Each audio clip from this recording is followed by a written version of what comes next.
Managing Director, Times Group, Shri Vinai Ji, Times Group CEO, Shri N. Subramaniam Ji, Group Editor-in-Chief of Times Group, Ms. Navika Kumar Ji, distinguished guests, ladies and gentlemen, Namaskar. It gives me immense pleasure to be in the midst of this distinguished gathering and senior media professionals at the 4th edition of Times Now Summit. Citizens of India, from towns and villages, young and old, the rich and the poor, are gearing up to participate in the most sacred festival of India, general elections.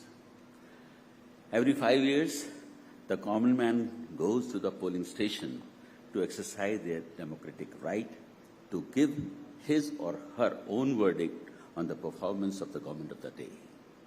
India's democratic traditions have been applauded around the world. The theme of today's summit, India Unstoppable, is indeed apt. The last decade has been transformational in the journey of our nation. India's robust economic growth has been powered on the strength of strong institution and independent financial regulator, independent judiciary, and a vocal and independent media. Honorable Prime Minister Mr. Modi has already projected that India will emerge as the third largest economy of the world in the next 5 years.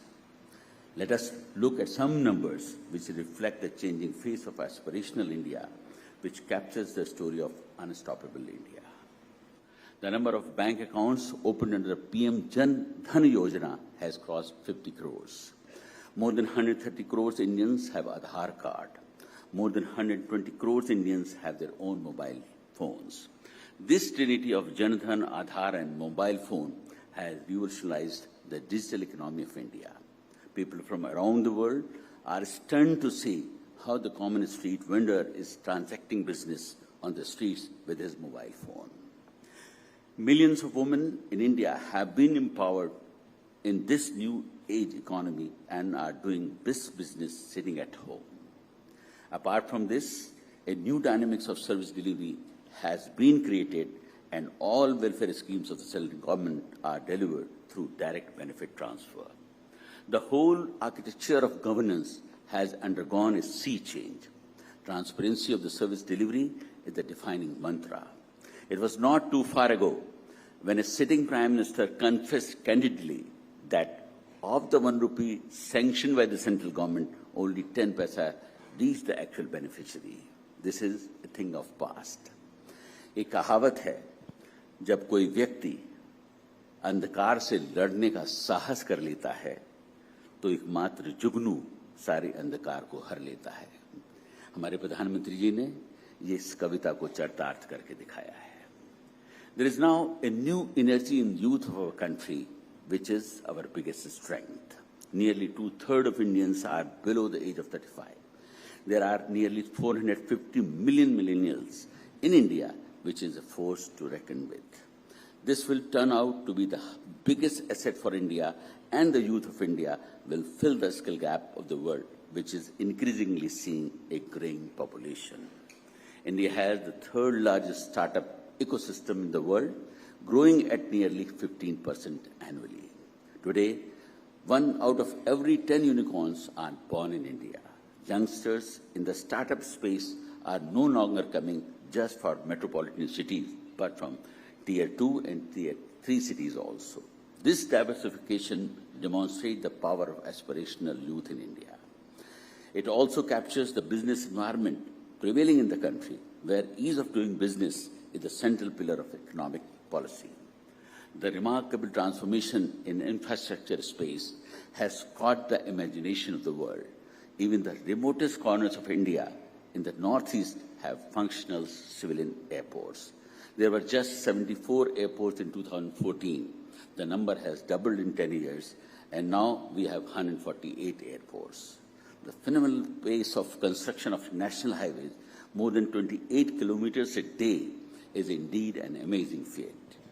A vast network of expressways has added momentum growth trajectory. The new age trains Vande Bharat and Amrit Bharat are being appreciated by each citizen of the country. PM Gati Shakti will now power the infrastructure journey and unlock the economic potential of the logistics sector. Innovation in clean transportation is another area where India has made impressive gains in the last 5 years. It was unthinkable a decade ago that India will be amongst the world's top nations manufacturing electric buses, cars, and two-wheelers. The FAME scheme has ushered a revolution in the automobile industry, and Indian companies are emerging as amongst the top global brands in this space. A few months ago, all of us witnessed with pride India's leadership role in the G20 summit, which was convened in a difficult geopolitical backdrop. The whole world applauded the Prime Minister Modi's role in bringing consensus at the summit. Leaders of the nation also saw the transformation of that part of Delhi which hosted the summit.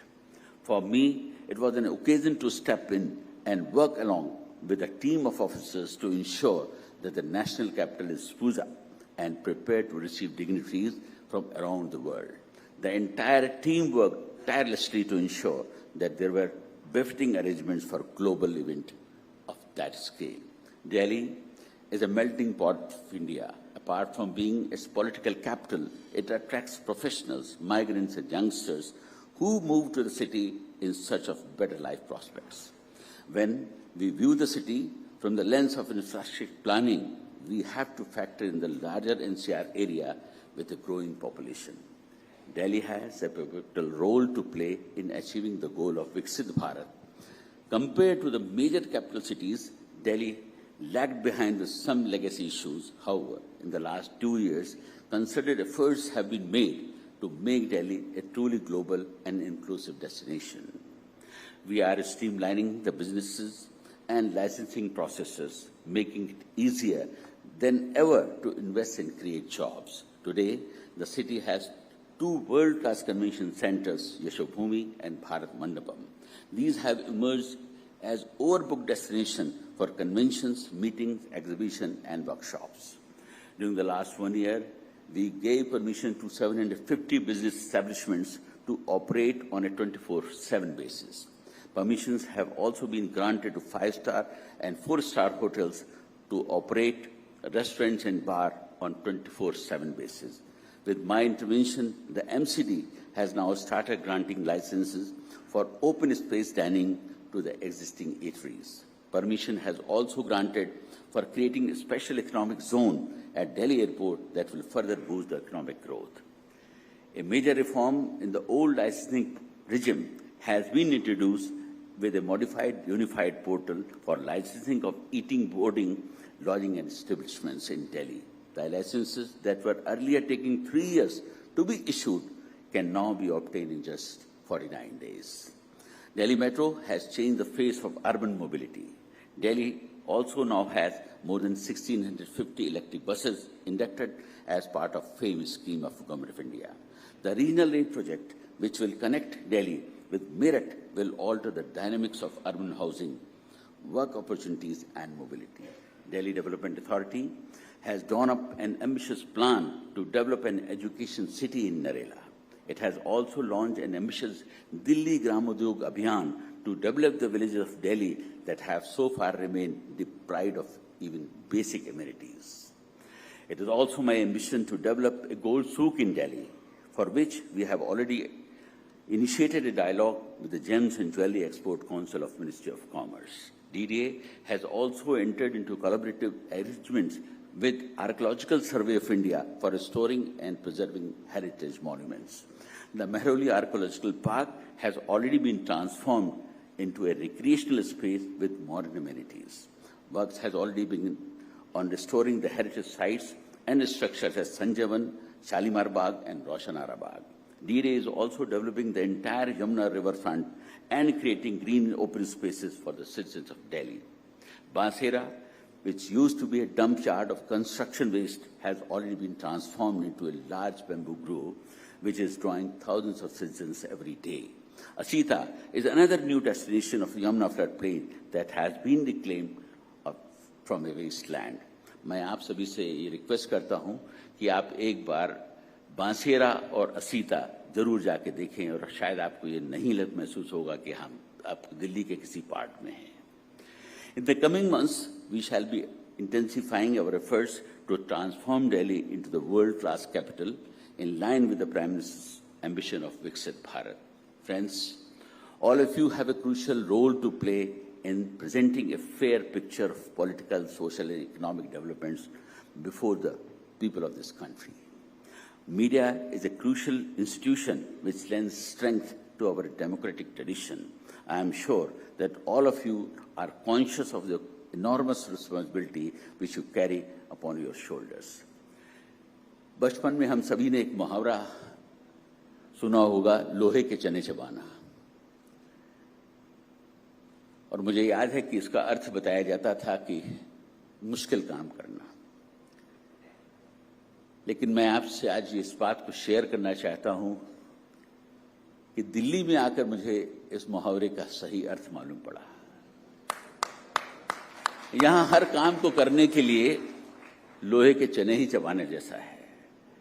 आप जिस काम को करने की कोशिश करते हैं उससे ज्यादा बड़ी फोर्सेस उस काम को रोकने का काम करती हैं, और अगर आपने वो काम कर लिया तो कुछ फोर्सेस उसका श्रेय अपने ऊपर लेने का भी काम करती हैं। तो ऐसे हालात में दिल्ली में काम करना वास्तव में लोहे के चने चबाने जैसा ही है। लेकिन मैं ये कहना चाहूंगा उसके बावजूद भी काम हुए हैं। ना मैं गिरा न मेरी उम्मीद के मीनार गिरे, ना मैं गिरा न मेरी उम्मीद के मीनार गिरे, हाँ मुझे गिराने में कई लोग कई बार गिरे। Thank you.